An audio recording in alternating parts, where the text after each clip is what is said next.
বেশ, ঠিক আছে, কালকে নিয়ে আসবে। আচ্ছা ঠিক আছে।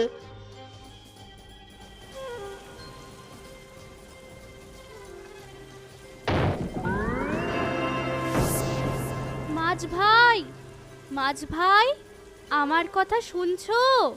শুনছি শুনছি, কি হয়েছে বলো?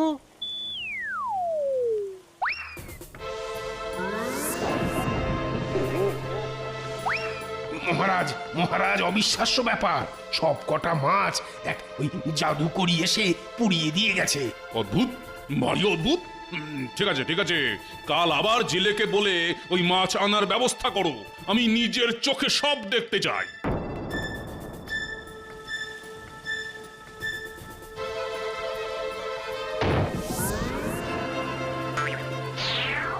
মাঝ ভাই, মাঝ ভাই, আমার কথা শুনছো? শুনছি শুনছি, কি হয়েছে বলো?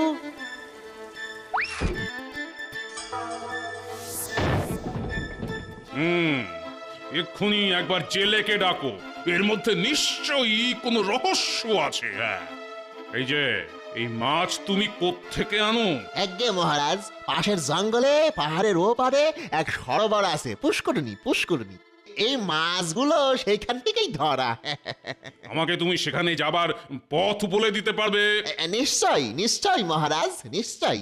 পরের দিন সকালে মহারাজা হাঁটতে হাঁটতে পুকুর পেরিয়ে এক জায়গায় পৌঁছয়। সেটা যেন একটা পুরনো প্রাসাদ।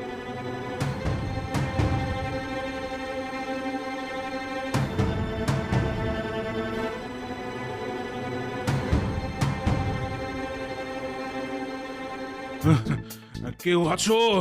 আমাকে আমাকে একটু জল দেবে? আমি আমি ক্লান্ত পথিক, আমায় একটু জল দেবে?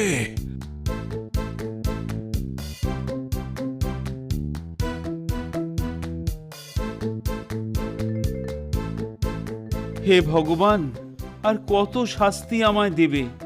আমি তো কোনো অন্যায় করিনি। এ কি, কে আপনি? আমি এই শহরের রাজা। এক নিষ্ঠুর জাদুকরীর অভিশাপে আমার এই অবস্থা হয়েছে। কি বলছেন কি? হ্যাঁ, ঠিকই বলছি।